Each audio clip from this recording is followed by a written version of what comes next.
கைகளை உயர்த்தி சொல்லுவோம். என்றுரை செய்தவரை ஆராதிப்போம் ஆவியில். எல்லா 2 கைகளை உயர்த்தி கர்த்தரை ஆராதிப்போம். என்றுரை செய்தவரை ஆராதிப்போம் ஆவியில் ஆராதனை. நான் ஒருபோதும் உன்னை கைவிடுவ என்றுரை செய்தேன் அன்றோ. சொல்லுவோம். நான் ஒருபோதும் உன்னை கைவிடுவதில்லை என்றுரை செய்தேன் அன்றோ. எல்லாரும் முழு மனசாயா அல்லேலூயா சத்தமாய் ஆஹா அல்லேலூயா ஆஹா அல்லேலூயா ஆஹா அல்லே எங்கள் தெய்வமே ஆஹா அல்லேலூயா. மம மம கச்சரே ரிபாலா ஷாதானே மகச்சரோ. எங்கள் தெய்வமே அப்பா ஆஹா அல்லேலூயா ஆஹா. நீங்க பாடுங்க, உங்க சத்தம் இன்னும் உயரட்டுமே.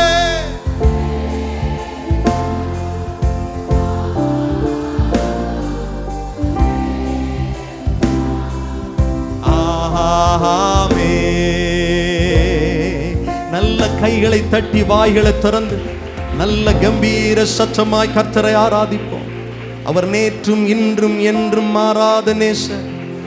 அவர் ஆராதனைக்கு உரியவர். அவர் மகிமையின் தேவன். அவர் சர்வ வல்லமை உள்ளவர். அவரே நம்முடைய பரிகாரி. அவரே நம்மை சுகப்படுத்துகிறவர், நம்மை குணப்படுத்துகிறவர், நம்மை விடுதலையாக்குகிறவர். அவர் பெரியவர். ஹalleluya. Thank you Jesus. கடந்த நாட்கள் எல்லாம் கர்த்தர் கிருபையாய் நடத்தின அன்பிற்காய் கைகளை உயர்த்தி ஸ்தோத்திரம் பண்ணுவோம்.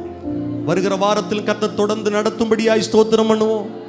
ஆமே. நம்முடைய குடும்பங்களை, நம்முடைய வீடுகளை, நம்முடைய உறவுகளை, வெளிநாடுகள் வெளியூர்களில் இருக்கிற ஒவ்வொருவரை கர்த்தர் பாதுகாக்கும்படியா எல்லாரும் இப்படி கைகளை உயர்த்தி எங்கள் விசுவாச குடும்பங்களை சார்ந்த ஒவ்வொருவரும் இந்த வாரத்தில் பாதுகாக்கப்படுவார்களாக. இயற்கையினால் வருகிற அசம்பாவிதங்கள், ஆண்டவரை தொற்று நோய்கள், இன்னும் ஆண்டவரை பிசாசு வைத்திருக்கிற கண்ணிகள், இவைகள் எதுவும் தாக்காதபடிக்கு எங்கள் தகப்பனுடைய பிள்ளைகளை பாதுகாத்துக் கொள்ளுங்க ஆண்டவரே. வாகனத்தில் போகும்போது வரும்போது பாதுகாப்பு இருக்கட்டும். பிள்ளைகள் பள்ளிக்கூடங்களுக்கு கல்லூரிகளுக்கு போகும்போது, வேலைகளுக்கு போகும்போது, தொழிலுக்கு போகும்போது, வரும்போது தேவ பாதுகாப்பு ஆளுகை செய்யும்படியா ஜெபிக்கிறோம். ஓ கர்த்தர் பாதுகாத்துக் கொள்ளுங்க. வெளிநாடுகள் இருக்கிறவர்கள், வெளியூர்களில் இருக்கிறவர்கள் பாதுகாப்போடு இருக்கட்டும் ஆண்டவரே. சுக செய்தி, சந்தோஷத்தின் செய்தி நாங்கள் கேள்விப்பட கிருபை தாரும். ஆமென். ஹalleluya. Thank you Jesus. நம்முடைய சொந்தங்கள், நம்முடைய உறவுகள் எல்லாரும் ரட்சிக்கப்பட, எல்லாரும் கர்த்தருடைய மந்தையில் சேர்க்கப்பட அப்படி 2 கைகளை உயர்த்தி சொல்லுங்கள். ஆண்டவரே, நாங்கள் குடும்பமா கர்த்தர் ஆராதிக்கணும்ப்பா. இந்த மகிமையில, இந்த களிகூறுதல்ல, உண்மையான ஆராதனை கூடத்துல நாங்கள் சேர்க்கப்படணுமேன்னு சொல்லி கை உயர்த்தி ஸ்தோத்திரம் பண்ணுங்க. நம்முடைய சொந்தங்கள், பந்தங்கள் எல்லாம் ரட்சிக்கப்படும்படியாய் ஸ்தோத்திரம் பண்ணுங்க. நம்முடைய பகுதியில் வாழுகிற எல்லா மக்களும் ஆசீர்வதிக்கப்பட, ரட்சிக்கப்பட ஸ்தோத்திரம் பண்ணுவோம். நம்முடைய சபை ஊழியங்களை கர்த்தர் பொறுப்பெடுக்கும்படியா கைகளை உயர்த்தி ஸ்தோத்திரம் பண்ணுவோம். இந்த இடத்துல சொந்தமான வீடு இல்லாத யாராவது இருந்தா கர்த்தர் சீக்கிரமாய் அவர்களுக்கு சொந்தமான வீட்டை கொடுக்கும்படி சபையார் எல்லா 2 கரங்களை உயர்த்தி, ஆண்டவரே பிள்ளைகளுக்கு வீடு வாசலை ஏற்படுத்தி கொடுங்கப்பா. நன்மை உண்டாகட்டும். எங்களை தாழ்த்துகிறோம். தொடர்ந்து கர்த்தர் எங்கள் நடுவிலே மகிமைப்படுவீராக, மகிமைப்படுவீராக. இயேசுவின் நாமத்தில் ஜெபிக்கிறோம் நல்ல பிதாவே, ஆமென். அப்படி நின்றவாறே சங்கீதங்களின் பகுதியை நாம் சேர்ந்து வாசிப்போம். ஸ்தோத்திரம்.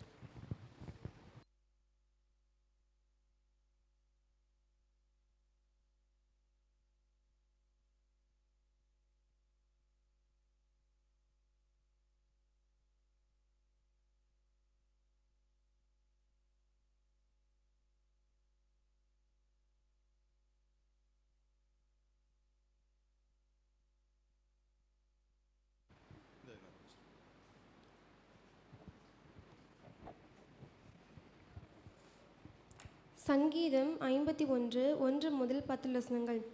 சங்கீதம் 51 முதல் 10 வசனங்கள். எல்லாரும் சேர்ந்து வாசிப்போம். தேவனே, உமது கிருபையின்படி எனக்கு இரங்கும். உமது மிகுந்த இரக்கங்களின்படி என் மீறுதல்கள் நீங்க என்னை சுத்திகரியும். என் அக்கிரமம் நீங்க என்னை முற்றிலும் கழுவி என் பாவமற என்னை சுத்திகரியும். என் மீறுதல்களை நான் அறிந்திருக்கிறேன். என் பாவம் எப்பொழுதும் எனக்கு முன்பாக நிற்கிறது.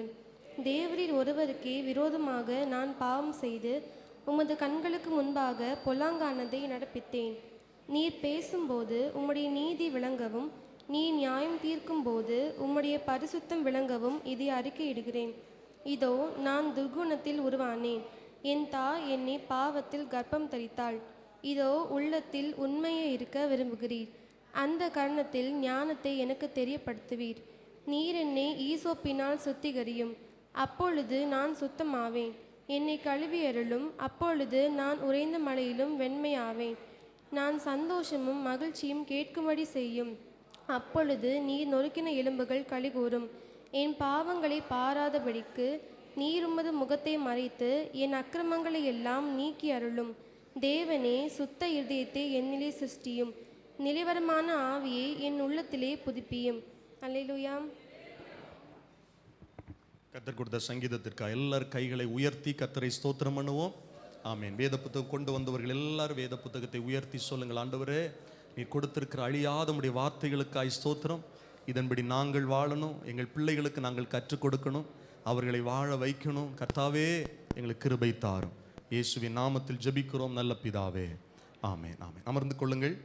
கூடி வந்திருக்கிற தேவனுடைய பிள்ளைகள் ஒவ்வொருவரையும் கர்த்தராகிய இயேசு கிறிஸ்துவின் விலையேற பெற்ற நாமத்தினால் நான் வாழ்த்தி வரவேற்கிறேன். உங்களையும் உங்கள் குடும்பங்களையும் கர்த்தர் ஆசீர்வதிப்பாராக. அல்லேலூயா சொல்லுங்கள். ஆமென். தேவனை ஆராதிக்கிறவர்கள் வெட்கப்பட்டு போவது இல்லை. கர்த்தரால் நீங்கள் ஆசீர்வதிக்கப்படுவீர்கள். ஆமென். நீ கர்த்தர் கொடுக்கிற வார்த்தை யாக்கோபு 4வது அதிகாரம் 8வது வசனம். ஆமென். சரி. யாக்கோபன் சேருங்கள், அப்பொழுது அவர் உங்களிடத்தில் சேர்வார். பாவிகளே, உங்கள் கைகளை சுத்திகரியுங்கள், பரிசுத்தமாக்குங்கள். அல்லேலூயா. தேவனிடத்தில் சேருங்கள், அப்பொழுது அவரும் உங்களிடத்தில் சேருவார். ஆமென். ஆண்டவர் நம்மளை விட்டு விலகி போகலை, நாம தான் அவரை விட்டு விலகி போகிறோம். திரும்ப அவரை தேடி நாடி நாம் வரும்போது அவர் நம்மை அவருடைய கரங்களில் அணைத்து நம்மை சேர்த்து கொள்ளுவார். அல்லேலூயா சொல்லுங்கள். ஆமென். இன்றும் புதியதாக வந்தவர்கள் யாராவது இருந்தால் எழுந்து நிற்கலாம். இந்த ஆராதனையில் முதல் முறையாக பங்கு பெறுகிறேன் என்று சொல்லுகிறவர்கள் இருந்தால் எழுந்து நில்லுங்கள். உங்களுக்கு ஜெபிக்க போகிறோம். கர்த்தர் உங்களை ஆசீர்வதிப்பார். இன்று முதல் வருகிற சனிக்கிழமை வரை பிறந்த நாள் காண்கிறவர்கள் இருந்தால் எழுந்து நில்லுங்கள். ஆமென். கரங்களை தட்டி பிறந்த நாள் காண்கிற சகோதரிகளை வாழ்த்துவோம். கர்த்தர் அவர்களை ஆசீர்வதிப்பாராக. God bless you. ஆமென். அதே போல திருமண நாள் காண்கிறவர்கள் இருந்தாலும் எழுந்து நிற்கலாம். இன்று முதல் வருகிற சனிக்கிழமை வரை கரங்களை தட்டி அருமையான சகோதரிக்கு திருமண நாள் வாழ்த்துக்களை தெரிவிப்போம். நம்ம எல்லாரும் அப்படியே கண்களை மூடி இருக்கிற இடங்களில் அப்படியே கைகளை நீட்டி அவர்களுக்கு நேராக கைகளை உயர்த்தி நம்ம ஜெபம் பண்ணுமா? பரிசுத்தம் இரக்கம் நிறைந்த எங்கள் பரலோக பிதாவே, இந்த வாரத்தில் பிறந்த நாள் காண்கிற அருமையான எங்கள் சகோதரிகளுக்காய் ஜெபிக்கிறோம். அவர்களை கர்த்தர் ஆசீர்வதிங்கப்பா. கடந்த வருடங்களெல்லாம் கிருபையாய் நீர் நடத்தினீர். இந்த புதிய வருடத்திலும் கர்த்தருடைய ஆசீர்வாதத்தினால் அவர்கள் நிரப்பப்பட்டிருப்பார்களாக. கர்த்தாவே, நீர் எங்களுக்கு கொடுத்த வார்த்தையின்படி தகப்பனே, நான் திருப்பிக் கொள்ளுவீர்கள் என்று சொன்னீர். திருப்பிக் கொள்ளுவாய் என்று வாக்கு கொடுத்திருக்கிறீர். இழந்து போன ஆசீர்வாதங்களை இந்த புதிய வருடத்தில் நம்முடைய பிள்ளைகள் திருப்பிக் கொள்ள கிருபை தாரும். தகப்பனே, திருமண நாள் காண்கிற எங்கள் அன்பு சகோதரியை கர்த்தர் ஆசீர்வதியும். இஸ்ரவேல் என்னும் கன்னிகையே, நீ மறுபடியும் கட்டப்படுவாய், நான் உன்னை கட்டுவிப்பேன் என்று கர்த்தர் சொல்லுகிறார். குடும்ப வாழ்வு ஆண்டவரே கட்டப்படட்டும். ஆண்டவரே, அருமையான சகோதரன் ரட்சிக்கப்படட்டும், மந்தையில் சேர்க்கப்படட்டும், பிள்ளைகள் கர்த்தரை ஆராதிக்கிறவர்களாக மாறட்டும், குடும்ப வாழ்வு ஆசீர்வாதமாக இருக்கட்டும். ஜெபிக்கிறோம், இயேசுவின் நாமத்தில் ஜெபிக்கிறோம் நல்ல பிதாவே. ஆமென், ஆமென். அமர்ந்து கொள்ளுங்கள். கர்த்தர் உங்களை ஆசீர்வதிப்பாராக. நாளை வழக்கம்போல் மாலை வேதாகம கல்லூரி வகுப்புகள் நமக்கு நடைபெறும். புதன்கிழமை மாலை 6:30 மணிக்கு விடுதலையின் மாலை ஜெபம் நடைபெறும். தேவனுடைய பிள்ளைகள் எல்லாரும் இந்த விடுதலை மாலை ஜெபத்தில் நீங்கள் கலந்து கொள்ள உங்களை உற்சாகப்படுத்துகிறேன். அது நமக்கு மிகுந்த ஆசீர்வாதமாக இருந்து வருகிறது. கர்த்தர் உங்களை ஆசீர்வதிப்பார். யாராவது தனிப்பட்ட முறையில் குடும்பமாக எங்களை சந்திக்க வேண்டும் என்று நீங்கள் விரும்பினால் புதன்கிழமை, எல்லா புதன்கிழமையும் மதியானத்துக்கு மேலே நீங்கள் எங்களை சந்திக்கலாம். ஏற்கனவே முன்கூட்டியே நீங்கள் தெரியப்படுத்துவீர்கள் என்றால் நாங்கள் அதற்கு ஏதுவாக சபையில் இருப்போம். உங்களுடைய வீடுகளில் நாங்கள் வந்து ஜெபிக்கணும் நீங்கள் விரும்பினாலும் தொடர்பு கொள்ளுங்கள். நாங்கள் குழுவாக உங்கள் வீடுகளில் வந்து உங்களுக்காக ஜெபிக்க ஆயத்தமாக இருக்கிறோம். கர்த்தர் உங்களை ஆசீர்வதிப்பார். அல்லேலூயா சொல்லுங்கள். அந்தந்த பகுதிகளில் இருந்து வருகிறவர்கள் யாராவது சபைக்கு வரலை அப்படின்னா நீங்கள் போதகருக்கு நீங்கள் தெரியப்படுத்த வேண்டும். அவர்களை விசாரிப்பதற்கு, அவர்களுக்காக ஜெபிப்பதற்கு ஏதுவாக இருக்கும். ஆமென். மற்ற நாட்களில் நீங்கள் போகும்போது வரும்போது நம்முடைய சபை அங்கத்தினர்கள், குடும்பத்தினர்களை நீங்கள் சந்தித்தால் அவர்களை நலம் விசாரியுங்கள், எப்படி இருக்கிறார்கள் என்று விசாரியுங்கள். யாராவது வியாதிப்பட்டாலோ யாராவது ஏதாவது பிரச்சனைகளில் இருந்தாலோ அவர்களுக்காக ஜெபிக்க நீங்கள் போதகருக்கு அதை தெரியப்படுத்த உங்களை நான் அன்போடு கேட்டுக்கொள்கிறேன். கர்த்தர் உங்களை ஆசீர்வதிப்பாராக. ஆமென்.